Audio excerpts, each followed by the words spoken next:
Pakistan stock data channel में खुश आमदीद। उम्मीद है आप खैरियत से होंगे।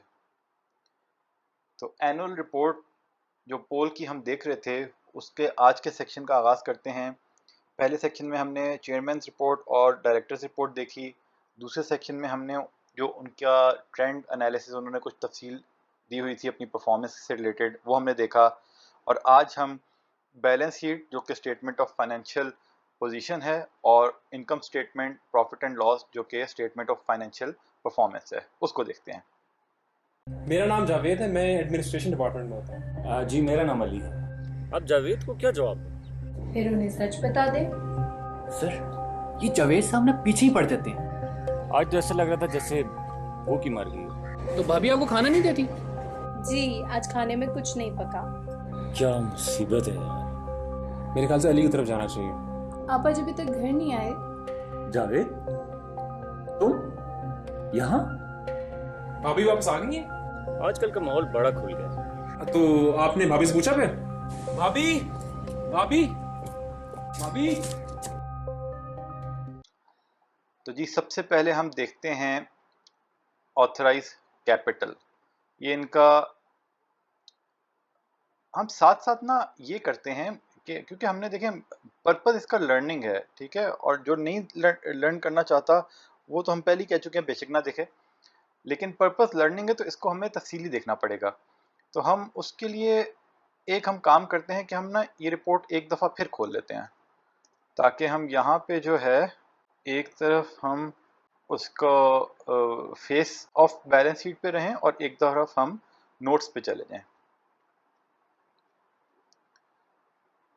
ठीक है। बल्कि नोट्स में देखें पहला लीगल स्टेटस एंड ऑपरेशंस, ये कंपनी के बारे में इंफॉर्मेशन होती है कि कंपनी कहाँ पे है, स्टेटमेंट ऑफ कंप्लायंस के उनने स्टेटमेंट से कि हम कंप्लाई कर रहे हैं किस किस चीज़ों से अकाउंट्स बनाते हुए, अकाउंटिंग स्टैंडर्ड्स के ऊपर तफसील के वो अकाउंटिंग स्टैंडर्ड्स के मुताबिक इन्होंने बनाने होते हैं तो उसकी कुछ तफसील आगे है।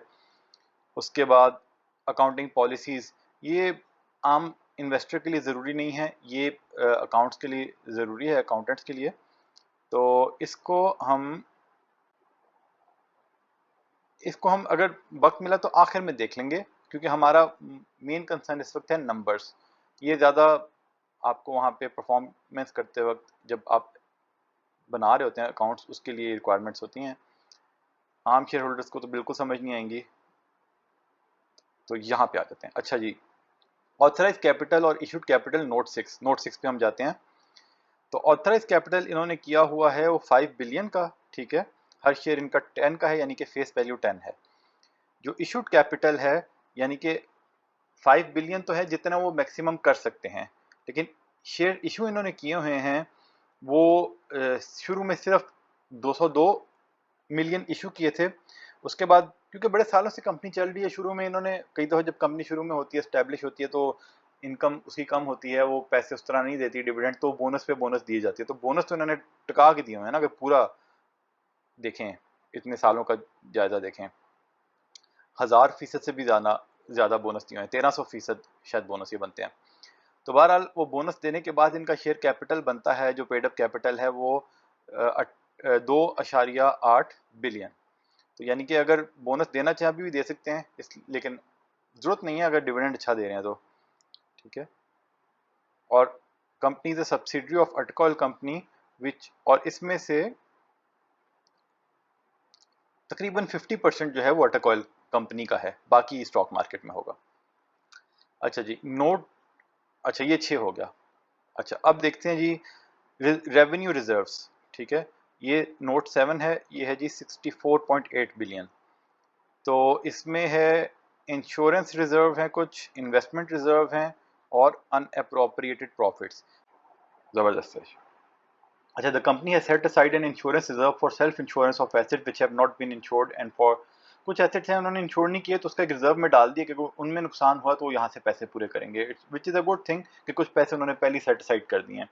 The company has set aside gain on sale of investment as investment reserve to meet any future losses impairment on investment. ठीक है जी, कुछ इन्होंने इन्वेस्टमेंट बेची, कुछ बेचा होगा, वहाँ से जो पैसे आए तो उन्होंने उसको शेयर होल्डर्स में बांटा नहीं, उन्होंने रख लिया है कि कल को अगर कहीं पे इन्हें फालतू पैसे लगाने पड़े, कहीं नई बिल्डिंग खरीदनी पड़े, कोई कुछ फर्नीचर मतलब इस तरह कुछ इन्वेस्टमेंट करनी पड़े तो वहाँ पे डायरेक्ट यहाँ से लेंगे तो प्रॉफिट में कमी नहीं आएगी। अगेन अच्छी बात है, खसूसन उस वक्त बहुत अच्छी बात है जब पहले ही आपके माशाल्लाह अनअप्रोप्रिएटेड प्रॉफिट्स बहुत सारे हैं।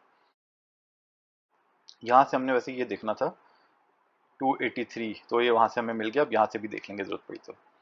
अच्छा जी, अब है जी नॉन करंट लाइबिलिटीज, ये वो होती हैं जो 12 साल से ज़्यादा 12 महीने से बाद अदा करनी है। लॉन्ग टर्म डिपॉजिट्स हैं नंबर 8 पे, वैसे तो ज़्यादा नहीं है फिर भी हम सारे देख लेते हैं। Security deposit from distributors for cylinder equipments, तो यानी कि ये कुछ जो है कस्टमर्स हैं उन्होंने इनसे कुछ चीज़ें इक्विपमेंट वगैरह ली होंगी, उसके अगेंस्ट जो है उन्होंने इनके पास डिपॉजिट रखा होगा। वो लेते हैं जैसे कि आप इंटरनेट कनेक्शन लिया, कोई उनकी मशीनरी ली तो आपने सिक्योरिटी डिपॉजिट रख लिया इस तरह, तो वो जिस कंपनी के पास डिपॉजिट रखा होता है उसके लिए लाइबिलिटी होती है। तो ये इनके पास लोगों ने जमा कराए हैं, यानी कि कल को वो उनको वापस करने पड़ेंगे किसी ना किसी टाइम पे। अच्छा, उसके बाद है जी 9 है जी डेफर्ड लाइबिलिटीज। अच्छा, डेफर्ड लाइबिलिटी बेसिकली इसका मतलब ये होता है कि ये वो लाइबिलिटी है जो कंपनी की लाइबिलिटी तो है, यानी कि कंपनी ने इसको पे तो करना है लेकिन आज नहीं करना, आने वाले सालों में करना होगा, ये 10 साल बाद भी हो सकता है। तो उसकी लॉ के मुताबिक, अकाउंटिंग स्टैंडर्ड्स के मुताबिक एक प्रोविजन डाल दी जाती है, लाइबिलिटी में खड़ा कर दिया जाता है कि ये हमने क्योंकि मुस्तकबिल में अदा करना है तो इसको हम अभी शो करें कि हमारी लाइबिलिटी है। अगर हम शो नहीं करेंगे तो ऐसे लगेगा कि हमारे प्रॉफिट ज़्यादा हो गए हैं, हमारे एसेट्स ज़्यादा हैं, जबकि ऐसा नहीं होगा, तो वो यहाँ पे शो करने होते हैं। अब देख लेते हैं ये हैं क्या। अच्छा, प्रोविजन फॉर डीकमीशनिंग कॉस्ट, यानी कि डीकमीशनिंग का मतलब ये होता है कि असल में ये जहाँ पे भी ये कंपनियां, ऑयल कंपनियां जो हैं, अच्छा ये specific to oil exploration sector है, ठीक है। जहाँ पे भी ये कंपनियां जो हैं ये अपना वेल्स वगैरह खोदती हैं एक्सप्लोरेशन के लिए या प्रोडक्शन के लिए, तो इनकी लॉ के हिसाब से रिक्वायरमेंट होती है कि जब वहाँ से तेल आना बंद हो जाएगा तो ये इसने उस जो है ना खड्डे को भरना होगा, ठीक है, बस सिंपल सी बात है। वो जो खड्डा जहाँ पे खोदा है उसको उसने वापस जो है ना भर भर देना होगा कि जैसे कुछ वहाँ पे हुआ ही नहीं। तो उसकी मुस्तकबिल में आने वाले 5 सालों में, 10 सालों में, 15 सालों में इनको जितने भी इन्होंने खोदे हुए हैं वो जब भरना पड़ेगा, उसकी कॉस्ट क्या है वो कॉस्ट निकाली जाती है, उस कॉस्ट की आज की प्रेजेंट वैल्यू निकाली जाती है और वो यहाँ पे लाइबिलिटी के तौर पे लिखी जाती है। हर साल इसको रिवाइज किया जाता है। फिर क्या है जी deferred tax liability. Deferred tax का मतलब ये है कि कहीं पे कई दफ़ा होता है कि अकाउंटिंग का ट्रीटमेंट कुछ और होता है और जो टैक्स लॉ होता है वो कुछ और कहता है। तो यानी कि अकाउंटिंग के मुताबिक जो है इन्होंने ज़्यादा टैक्स रिकॉर्ड कर लिया, 100 रुपये का टैक्स रिकॉर्ड कर लिया, लेकिन टैक्स वालों को इन्होंने इस साल 80 रुपये अदा किए, लेकिन वो 20 रुपये इनको टैक्स अदा करने पड़ेंगे टैक्स वालों को, पर आज नहीं, आने वाले सालों में, तो उसको फिर डेफर्ड टैक्स के तौर पे रिकॉर्ड कर लिया जाता है। और कई दफ़ा ऐसा हो, ये लाइबिलिटी के बजाय एसेट में भी आ सकता है। तो कई दफ़ा ऐसा होता है कि आपका असल में टैक्स बनता था 80 रुपये, लेकिन टैक्स वालों के मुताबिक आपने उनको 100 रुपये अदा करने हैं, एडवांस टैक्स ले लिया उन्होंने, तो आपने उनको 100 अदा कर लिए हैं, तो 20 आपने ज़्यादा दे दिए हैं जो अगले साल में आपका रिवर्स हो जाएगा, तो वो आप उसको एसेट में फिर लिख देते हैं। ठीक हो गया जी, तफसील में जाने की जरूरत नहीं है क्या क्या है, किस किस वजह से है। डीकमीशनिंग का बेसिकली देखें पिछले साल का बैलेंस होता है, फिर इस साल जो अगर नए खड्डे आए, कुछ खड्डे भर दिए गए, वो प्लस माइनस करके फिर नेट लिखा जाता है साल के आखिर में क्या है। अच्छा जी, नंबर 10 क्या है, करंट लाइबिलिटीज, जिसमें ट्रेड एंड अदर पेबल्स, जो इन्होंने दूसरा अपना जो बिजनेस कर रहे हैं उससे उसके मुताबिक जो उन्होंने दूसरों को अदायगियाँ करनी है। तो इसमें इनके क्रेडिटर्स हैं, अपने सिस्टर कंसर्न्स को पेमेंट्स करनी है, मुख्तलिफ होती हैं ये, इसको बहुत ज़्यादा देखने की ज़रूरत नहीं है। इसमें मेजर अमाउंट है वो अदर लाइबिलिटीज़ का है, ठीक है। ये ऑफिस के खर्चे सारे, बिल आ गए जो अगले महीने अदा करने हैं, वो चीज़ें। अदर लाइबिलिटीज़ देखते हैं नोट 10.2 उसमें क्या है। This represents payment received from a customer on account of additional revenue and related sales tax due to enhanced gas price incentive as explained in note 25.1। हमें इसकी कोई ठीक से समझ तो नहीं आई, लेकिन बेसिकली आप ये समझ लें कि इनको जो है ना आने वाले, या तो आने वाले सालों का कुछ रेवेन्यू इन्होंने फालतू में पहले से रिसीव कर लिया है, या वो गलत रिसीव कर लिया है, करना नहीं चाहिए था। बहरहाल जो भी है, ये पैसे इन्होंने रिसीव कर लिए थे और इन्होंने इसको बाद में देने पड़ेंगे। नोट 25.1 वैसे देख सकते हैं हम।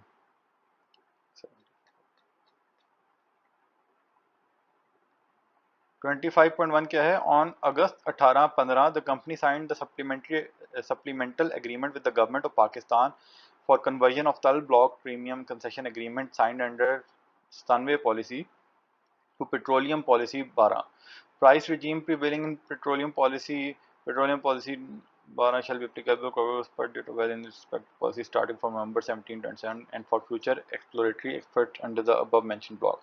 The conversion package included windfall levy on natural gas only, draft statement specifying some aggregating till June due to the company in respect of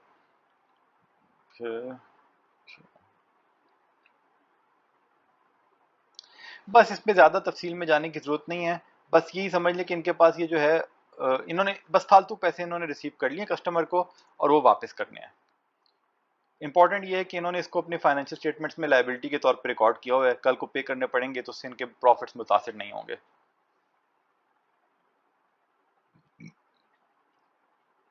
अच्छा जी, unpaid dividend awaiting remittance by authorised bank, ये इन्होंने अपनी parent company को जो dividend अभी तक अदा नहीं कर सके वो होंगे। अनक्लेम डिविडेंड, ये कुछ डिविडेंड होते हैं शेयर होल्डर्स बेच बाज के निकल जाते हैं, ये ज़्यादातर उनके पास हैं जो पुराने ज़माने में जब फिजिकल शेयर्स होते थे तो वो उन्होंने डिविडेंड क्लेम ही नहीं किए हुए, अभी तक इन्होंने रखे हुए हैं। प्रोविजन फॉर इनकम टैक्स, ये कुछ टैक्सेस हैं जो है इनको पे करने पड़ेंगे, आप अगले 12 महीनों में पे करने पड़ सकते हैं। अच्छा जी, अब एसेट्स पे आ जाते हैं। Property plant and equipment note 13। अच्छा, ये अकाउंट्स में रिकॉर्ड नहीं होती लेकिन वैसे डिस्क्लोज इस तरह की होती है लिख के कि कंटिजेंसीज एंड कमिटमेंट्स, कोई कमिटमेंट इन्होंने आगे की हुई है या कोई ऐसी चीज़ है जिनको खर्चा इनका हो सकता है करना पड़े। तो share in joint operations, own fields, letter of credit, ये बेसिकली जो हमने इनको पीछे देखा था डायरेक्टर्स रिपोर्ट में, कुछ ब्लॉक्स हैं जहाँ पे ये ओजीडीसी मोल वगैरह के साथ दूसरी कंपनी से मिलकर कर रहे हैं, तो वहाँ पे कुछ इनकी कमिटमेंट्स हैं कि ये खर्चे उन्होंने वहाँ पे करने हैं, लेकिन ये क्योंकि कमिट हो गए हैं कि होने हैं, लेकिन ये 2023 से रिलेटेड नहीं है, 24 से रिलेटेड है, अगले साल की फाइनेंशियल्स में आएंगे, लेकिन इसको डिस्क्लोज करना होता है। अच्छा जी, एसेट्स में अब जाके ना non current assets, fix assets जो होते हैं, प्रॉपर्टी प्लांट एंड इक्विपमेंट होता है कि जो आपने यही जो बिल्डिंगें लगाई हुई हैं उसमें इक्विपमेंट है। फिर डेवलपमेंट एंड डीकमीशनिंग कॉस्ट है, ये ऑयल सेक्टर से स्पेसिफिक है कि जो आप कहीं पे जो कॉस्ट आपकी इनकर होती है आपके वो वेल खोदने में, तो वो वैसे तो होता है ना कि ये अगर आपने हमारा कोर्स पढ़ा हो तो फिर तो आपको समझ आ गई होगी, या फाइनेंस के बच्चे भी समझ जाते होंगे। बेसिकली होता है कि जब आपने खर्चा करना होता है वो खर्चा एक साल के अंदर ही आपने कर दिया है तो आप डायरेक्ट उसको प्रॉफिट एंड लॉस में रिकॉर्ड करते हैं। आपने कोई खर्चा किया है, उसका बेनिफिट आपको एक साल से ज़्यादा मिलता है तो आप उसको फिक्स एसेट्स में लेके आते हैं। जैसे प्रॉपर्टी आपने खरीदी, आपने उसका तो आप 10 साल या कई साल तक उसका आप उससे फ़ायदा उठाएंगे, या गाड़ी देख लें, आप एक गाड़ी खरीदते हैं, कम से कम 5 साल के लिए आप उससे फ़ायदा उठाएंगे, तो आप उसकी पूरी कॉस्ट को एक्सपेंसेस में रिकॉर्ड नहीं करते, 4-5 सालों में उसको डिस्ट्रीब्यूट कर देते हैं। उसी तरह जब आप एक वेल खोदते हैं, उसके ऊपर जो कॉस्ट आई है, यानी कि 1 मिलियन में आपने एक वेल खोदा मिसाल के तौर पे, तो आपको उस वेल से 10 साल तक पेट्रोल मिलेगा, तो उसको आप 10 साल के लिए कैपिटलाइज कर देते हैं, फिक्स एसेट्स में रिकॉर्ड करते हैं, और 10 साल आहिस्ता आहिस्ता करके उसको काट काट के उसके पैसे 1-1 लाख करके वो एक्सपेंस में हर साल रिकॉर्ड करते जाते हैं। तो ये वो हैं एक्सप्लोरेशन एंड एवेल्यूशन एसेट्स। तो इनको देख लेते हैं 13, 14 और 15 को। प्रॉपर्टी प्लांट इक्विपमेंट में अब इसको बहुत ज़्यादा तफसील में देखने की ज़रूरत नहीं है, सिर्फ ये एक बताने के लिए कि कुछ लैंड भी उसमें हो सकता है, बिल्डिंग हो सकती हैं, पाइपलाइंस हैं, बाकी जिनकी मशीनरियाँ लगी हुई हैं, मोटर व्हीकल्स हैं, कंप्यूटर सॉफ्टवेयर है, ठीक है। और ये देखें यहाँ पे अगेन वही बात है कि इनकी वैल्यू पीछे से कम हो रही है। कम क्यों होती है? वैल्यू कम होने की मेन वजह तो ये है ना कि वो डेप्रिसिएशन उसको कहते हैं, जब आप 10 साल की कॉस्ट है उसको आपने फिक्स एसेट्स में रिकॉर्ड किया, 1 लाख हर साल करके जब आप उसको प्रॉफिट एंड लॉस में लेके जाते हैं तो उसको डेप्रिसिएशन कहते हैं। तो वो हर साल जब कम होगी तो ओवरऑल तो वैल्यू कम होगी, लेकिन इससे वही बात एक पता चलती है कि नई मशीनरी नहीं खरीद रहे। अब ये नहीं पता कि उनको ज़रूरत नहीं है या वो देख नहीं रहे कि आगे इतनी प्रोडक्शन होगी। ये थोड़ा सा एक बात है कि लॉन्ग टर्म में कब तक ये पेट्रोल इंडस्ट्री सर्वाइव करती है, इट्स डिफ़िकल्ट टू से एट द मोमेंट। अच्छा जी,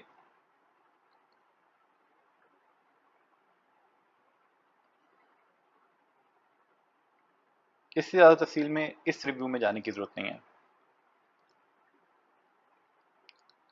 जब वर्क इन प्रोग्रेस बेसिकली ये होता है कि कोई नई साइट्स इन्होंने लगाई होती हैं, अभी वो तैयार नहीं होती, तो उसको वर्क इन प्रोग्रेस करके लिख लेते हैं, उसमें डेप्रिसिएशन नहीं अभी चार्ज होती। लेकिन जब वो साइट तैयार हो जाती है तो फिर उसको फिक्स एसेट्स में रिकॉर्ड करके फिर उसको डेप्रिसिएट करना शुरू कर देते हैं। डेवलपमेंट एंड डीकमीशनिंग कॉस्ट, ठीक है, कॉस्ट है, एडिशंस हैं। अच्छा ये पहले देखें कम हुई है ज़्यादा हुई है? ये काफ़ी कम हुई है। अच्छा, एक तो ये है कि एडिशंस हुई तो हैं,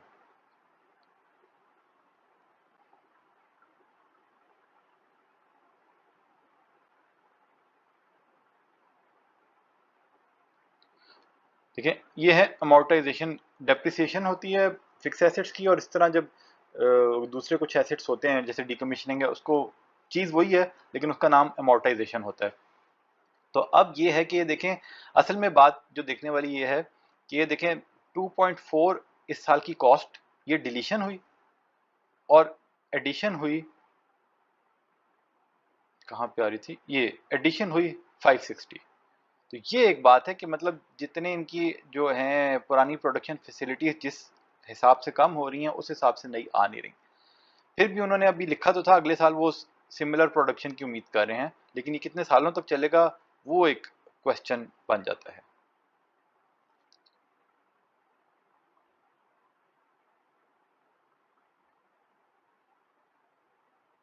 ये देखें, ये जो एक्सप्लोरेशन कॉस्ट इस साल ज़्यादा हुई वो ये है कि ड्राई एंड अबेंडेंड वेल ये उन्होंने कर दिए हैं और नए वेल्स भी कोई इधर नहीं आ रहे। तो this is for long term this is slightly worrying sign. लेकिन बात वही है कि कंपनी के पास पैसे अच्छे हैं, कैश अच्छा है, इतनी जल्दी ख़त्म नहीं होगी, और अगर ख़त्म होगी भी तो बहुत पैसे पड़े हैं लोगों में बांटने के लिए। ऑन फील्ड्स ठीक है,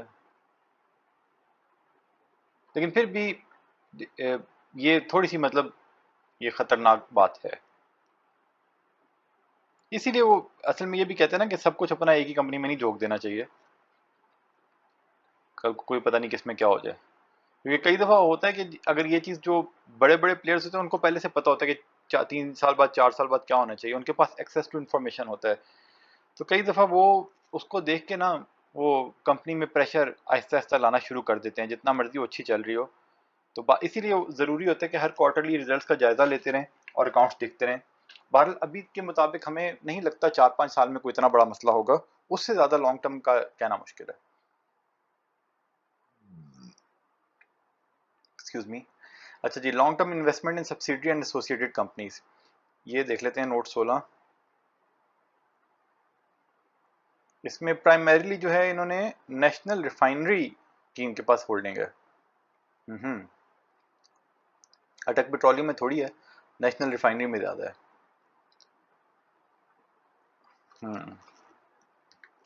अच्छा जी, उसके बाद क्या है जी, वैसे स्ट्रेंज कि इन्होंने अटक रिफाइनरी में नहीं रखी हुई, अटक पेट्रोलियम और नेशनल रिफाइनरी में रखी हुई है। अब ये हमें नहीं पता नेशनल रिफाइनरी इनकी ग्रुप कंपनी है या उनका ग्रुप के मालिकान कोई और हैं, ये इसका आइडिया नहीं है हमें। अच्छा जी, उसके बाद क्या है जी, long term loans and investments, ये बहुत ही थोड़ी सी इन्वेस्टमेंट है, इसको क्या देखना, चलो देख लेते हैं यार।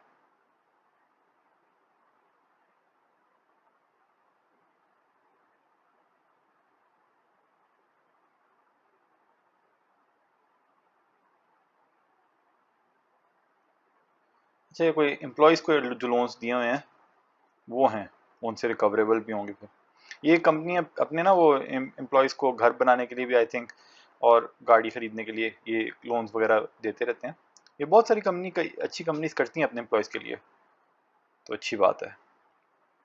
अच्छा जी, करंट एसेट्स देखते हैं, stores and spheres, stock and trade. अच्छा ये इन्वेंट्री में दोनों शामिल होते हैं कि स्टोर में जो चीज़ें छोटे मोटे वो इक्विपमेंट वो आपके पड़े होते हैं वो स्टोर एंड स्पेयर्स में आते हैं, और जो आपका तेल शेल है वो स्टॉक एंड ट्रेड में। अच्छा अब है जी स्टोर्स एंड स्पेयर्स जो है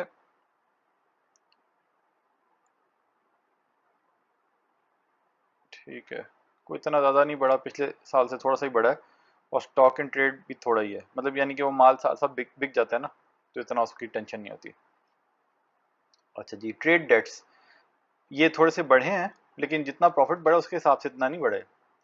अच्छा 20 है जी, trade debts considered good due from related parties. जो रिलेटेड पार्टीज इनकी अपनी कंपनी, उनसे तो कोई मसला ही नहीं है ना, ये हुकूमत से थोड़ी लेना जिनको टेंशन हो। सबसे बड़ा फायदा इनका ही है। अदर्स,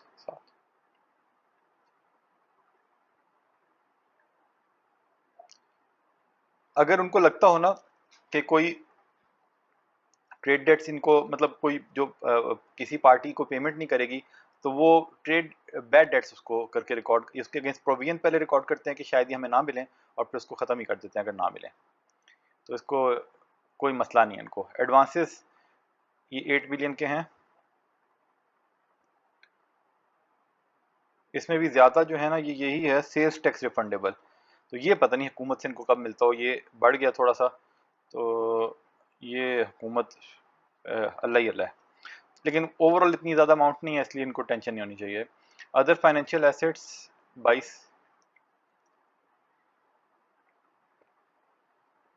कुछ इन्होंने म्यूचुअल फंड्स में इन्वेस्टमेंट की हुई है, वो आ रही है। अब ये देखें 23 है जी, शॉर्ट टर्म इन्वेस्टमेंट, कुछ पैसा फालतू होता तो उसमें इन्वेस्ट कर देते हैं शॉर्ट टर्म के लिए,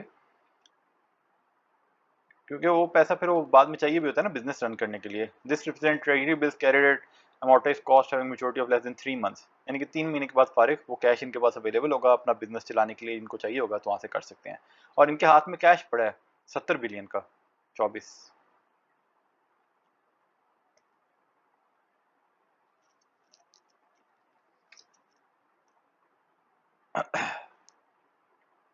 अब देखिए हमने वो पहले देखा था रिजर्व्स, 64 बिलियन के रिजर्व्स हैं, और 70 बिलियन यानी कि जितने रिजर्व्स हैं वो पूरे के पूरे इनके पास हाथ में पड़े हैं, कैश पड़ा है। तो ये this is a very good sign. कई दफा आपको पता है कि आपने देखा होगा कंपनियों के जो है ना, वो रिजर्व्स तो उनके होते हैं कोई करोड़ों में, लेकिन उनके पास कैश ही नहीं होता। वहां से पता लगता है कि ये कंपनी आपको डिविडेंड दे सकती है कि नहीं। तो ये गुड साइन से मतलब ये है कि ये कंपनी जो है ना, ये असूली तौर पे इसको अपना डिविडेंड, अगर प्रॉफिट जैसे ऐसा रहेगा तो इसको डिविडेंड अपना कम नहीं करना चाहिए। और इसने बड़े सालों से प्रूव किया कि ये कम नहीं करते, ये देते जाते हैं। लेकिन ये this is a very good sign कि इनके पास बहुत कैश पड़ा है, और ये अपने जो है शेयर होल्डर्स को खुश रख सकते हैं आगे। अगर आप नावल पढ़ने के शौकीन हैं तो हमारा नावल लोग क्या कहेंगे सईद बुक से खरीद सकते हैं। अच्छा जी, प्रॉफिट एंड लॉस पे आते हैं जल्दी से। सेल्स हम पहले ही देख चुके हैं, इनकी बढ़ी हैं, पिछले साल से ज़्यादा बढ़ी हैं। देख लेते हैं 25 में कोई ख़ास बात तो नहीं सेल्स में। क्रूड ऑयल की सेल्स अलग हैं, गैस की अलग हैं, ज़्यादा मेजर क्रूड ऑयल की हैं। अच्छा जी, उसके बाद तो ग्रॉस ऑपरेटिंग कॉस्ट है कुछ। देखें सेल्स ज़्यादा बढ़ी हैं, कॉस्ट उस हिसाब से नहीं बढ़ी।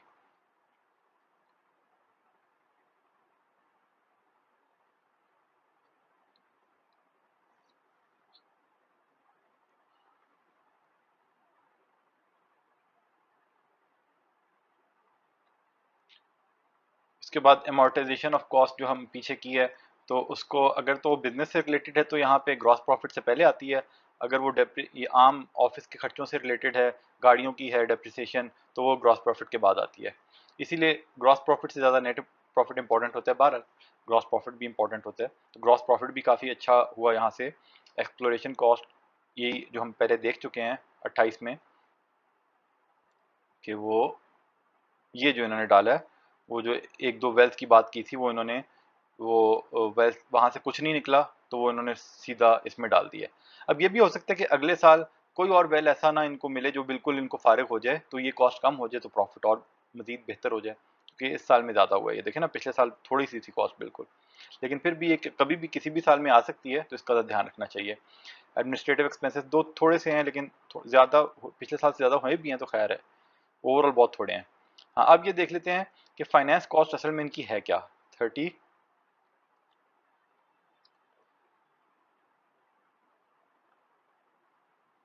अच्छा ये एडमिनिस्ट्रेटिव एक्सपेंसेस में ये हैं एस्टेब्लिशमेंट चार्जेस, ये वो पाकिस्तानी एस्टेब्लिशमेंट को नहीं देते पैसे, ये कुछ और है। अच्छा जी, फाइनेंस कॉस्ट है। प्राइमरीली फाइनेंस कॉस्ट बेसिकली ये है कि एक तो एक्सचेंज लॉस इनको हुआ, यार इनको तो एक्सचेंज गेन हो रहा था। अच्छा, ये कुछ ऐसा होगा ना, कुछ चीज़ों में होगा जो एक्सचेंज गेन, असल में तो जब आपका जो पेट्रोल है अगर वो 100 रुपये का था वो 150 का बिका, वो डायरेक्टली वो तो रेवेन्यू में रिकॉर्ड हो जाता है ना, वो तो एक्सचेंज गेन में रिकॉर्ड नहीं करते। लेकिन कुछ और एसेट्स इनके पास पड़े होते हैं, कुछ और चीज़ होगी ये, बहरहाल इनका ये, यानी कि कहने का मकसद ये इंटरेस्ट नहीं है, कोई एक्सचेंज लॉस हुआ इनको, वो 7 बिलियन का है। और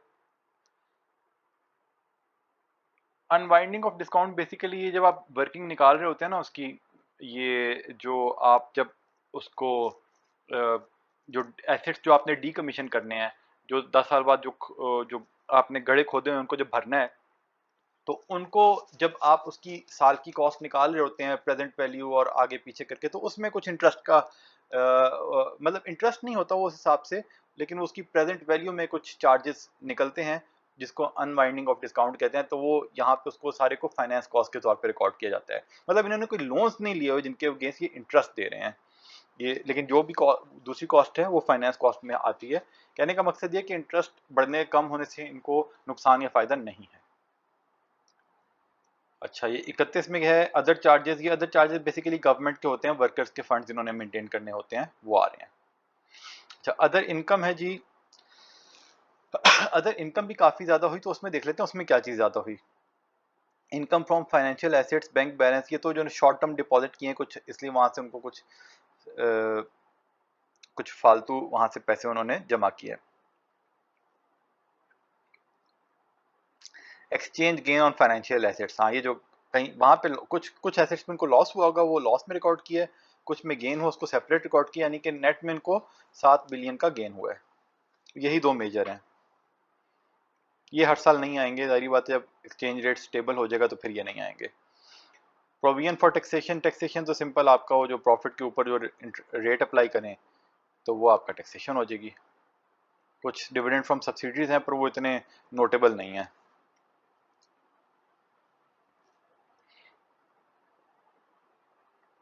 अर्निंग पर शेयर 40 में हम देख लेंगे, लेकिन उससे पहले देख लें कोई और नोट खास देखने वाला तो नहीं है। अब ये operating segments, the financial statements have been prepared on the basis of single reportable segment, यानी कि इनका इन्होंने अपने आप को सेगमेंटेशन में कंसिडर नहीं किया। सेगमेंट असल में तब बनते हैं कि अगर आप मुख्तलिफ जोग्राफिकल रीजन में कुछ आप कुछ आप एक्सपोर्ट कर रहे हों, कुछ लोकल बेच रहे हों, या कुछ स्पेसिफिक ग्रुप्स में अलग अलग तरीके से बेच रहे हों, तो उसको आप अलग कर सकते हैं कि नहीं। लेकिन इनका एक ही प्रोडक्ट है और एक ही तरह के कस्टमर्स हैं, इसलिए इनको कोई सेगमेंट बनाने की ज़रूरत नहीं है। Revenue from 2 major customers of company constitute 79% of total revenue, तो इसलिए उनको उन्होंने कहा उनको ज़रूरत नहीं है। अच्छा, ये जी है आगे cash flow from operating activities. ये असल में बेसिकली कैश फ्लो स्टेटमेंट पे हम अभी डिटेल में नहीं जाते। कैश फ्लो ये आगे है ना, कैश एक तो कॉम्प्रिहेंसिव इनकम, इसको रहने दें, इसको आपको ज़रूरत नहीं है अभी। चेंजेस इन इक्विटी, इस स्टेटमेंट में बेसिकली जो आपकी इक्विटी आ रही होती है उसमें शामिल होते हैं, आपके साल के प्रॉफिट्स ऐड हो जाते हैं, अगर आपने डिविडेंड दिया वो लेस होते हैं और उसकी एक रिकन्सिलेशन बन के यहाँ पे आ जाती है। कैश फ्लोज में आपको ये तफसील आ रही होती है कि आपके जो है ना मतलब आपके पास पैसा कहाँ से आया और कहाँ पे गया। और वही 3 तरह के होते हैं, एक cash flow from operating activity, एक cash flow from investing activity और cash flow from financing activity. यानी कि जब आपने अपने जो बिजनेस आप ऑपरेशंस चला रहे हैं, अपना प्रोडक्ट बना के सेल कर रहे हैं, उससे आपको ज़्यादा कैश आया या ज़्यादा कैश आपकी तरफ से गया। इसी तरह जो आप इन्वेस्टमेंट्स कर रहे हैं कहीं पे, वहाँ से साल में ज़्यादा आपका आया या ज़्यादा गया। अगर आपने ज़्यादा कहीं पे इन्वेस्टमेंट्स की होंगी तो आपका ज़्यादा जाएगा, लेकिन ये बुरी बात नहीं है। हाँ, अगर वहाँ से रिटर्न आएगा ज़्यादा तो आपको ज़्यादा आ जाएगा, या आपने कोई इन्वेस्टमेंट बेच दी तो आपको ये पॉजिटिव हो जाएगा। और फाइनेंसिंग एक्टिविटीज़ यानी कि आपने जो लोन शोन लिए या अगर आपने कोई पेबल्स हैं तो आपके ज़्यादा हैं या कम है, ये आमतौर पे नेगेटिव में होता है। और इन 3 का जो नेट होता है वो बेसिकली आपका पिछले साल के कैश और इस साल के कैश का डिफरेंस होता है। और सिंपल सी बात है, हमने आम शेयर होल्डर ने इतनी तफसील में नहीं जाना, वो ये देखना है कि भाई अगर इस कंपनी का कैश पिछले साल से बढ़ रहा है, ज़्यादा हो रहा है, तो बस इतनी सी बात है कि वो उसको खुश होना चाहिए कि हाँ कंपनी के पास ज़्यादा कैश है। अच्छा जी, तो ये हमारी फाइनेंशियल स्टेटमेंट्स यहाँ पे ख़त्म होगी। हम सिर्फ नोट्स में देखते हैं, कोई और नोट ऐसा तो नहीं जो ये अब यहाँ पे remuneration of chief executive directors आ रही होती है, आपको इस पर टेंशन लेने की जरूरत नहीं है कौन से आपको मिल रहे हैं। फाइनेंशियल इंस्ट्रूमेंट्स ये कुछ और तफसील होती है, इनको ज़्यादा देखने की ज़रूरत नहीं है। इस अगर आप पीछे वाली जो तफसील देखी वहीं तक देख लें तो वो काफ़ी है। हाँ फाइनेंस के स्टूडेंट्स के लिए इंपॉर्टेंट होगी ये, लेकिन कुछ चीज़ें तो इसमें हमें भी अब याद नहीं, वो बचपन की बातें हैं। अच्छा जी, ये बेसिकली रिस्क वगैरह आ रहे होते हैं जो इन्वेस्टमेंट्स की होती हैं, उसमें क्या रिस्क है क्या नहीं है। फिर स्टाफ रिटायरमेंट बेनिफिट्स, ये जो प्रोविडेंट फंड ग्रेचुटी फंड होता है उसकी यहाँ पे वर्किंग्स हैं कि इन्होंने अपने स्टाफ को कितना आगे देना है।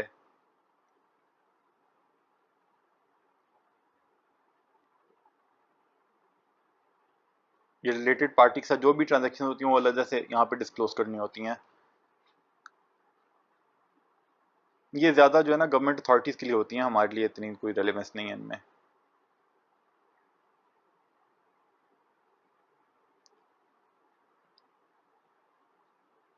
अब ये कंसोलिडेटेड हैं।